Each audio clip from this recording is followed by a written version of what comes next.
మరో ఉత్తరం చూద్దామండి. ఈ ఉత్తరాన్ని నెల్లూరు నుండి మాధవి గారు రాస్తున్నారు. యజ్ఞోపవీతం గాయత్రీ దేవి స్వరూపమా తెలియచేయండి అంటున్నారు. యజ్ఞోపవీతం యజ్ఞోపవీతం హి నామకః మహదుపకరణం ద్రవ్యం అంటాడు. మృచ్ఛకటికం అనే నాటకంలో శూద్రకుడు రాసిన 2000 సంవత్సరాల పూర్వపు నాటకంలో యజ్ఞోపవీతం హి నామకః మహదుపకరణ ద్రవ్యం అంటాడు ఒక దొంగ. వాడి పేరు శర్విరకుడు.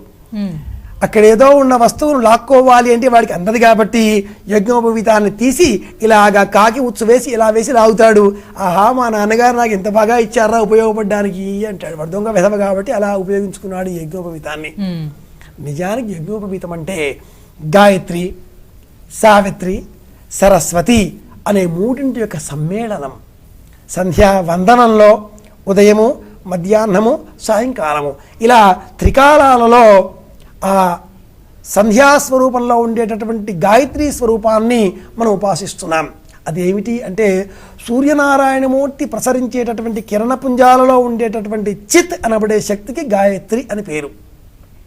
స్త్రీ రూపా చింతయేత్ దేవీం పుంరూపాం వా విచింతయేత్ అథవా నిష్కలం ధ్యాయేత్ సచ్చిదానందలక్షణం అంటుంది వేదాంతం. దైవం అంటే ఏమిటో చెబుతూ సాధకులు దైవాన్ని పురుష రూపంలో ఉపాసన చేస్తారు, స్త్రీ రూపంలో ఉపాసన చేస్తారు, నపుంసకలింగ రూపంలో కూడా ఉపాసన చేస్తారు. ఉండవలసిందల్లా కూడా పరబ్రహ్మ చైతన్యము అనే భావన.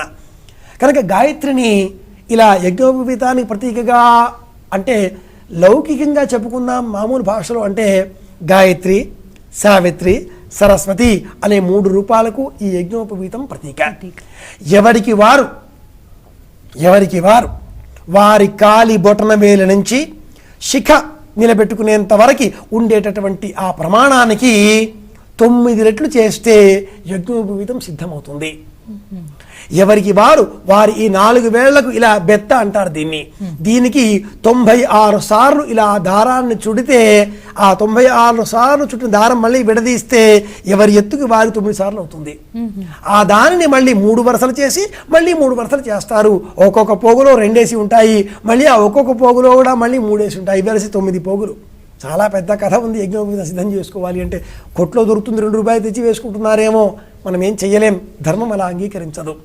విషయంకి వచ్చేస్తే గాయత్రి, సావిత్రి, సరస్వతి, సంధ్య, నిమృజి అన్న పేరుతో మనం తర్పణం కూడా వేస్తూ ఉంటామే.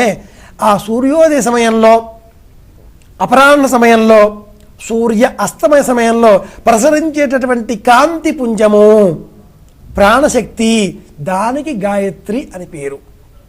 యజ్ఞోపవీతం దానికి సూచనప్రాయంగా వేసుకోవడమే, దానికి దీనికి ప్రతీకాత్మకం కాదు. ఇది వేసుకుంటేనే అది జపం చేసే అర్హత ఉంటుంది కనుక ఇది క్రియ, అది కర్మ అని గుర్తుపెట్టుకుందాం.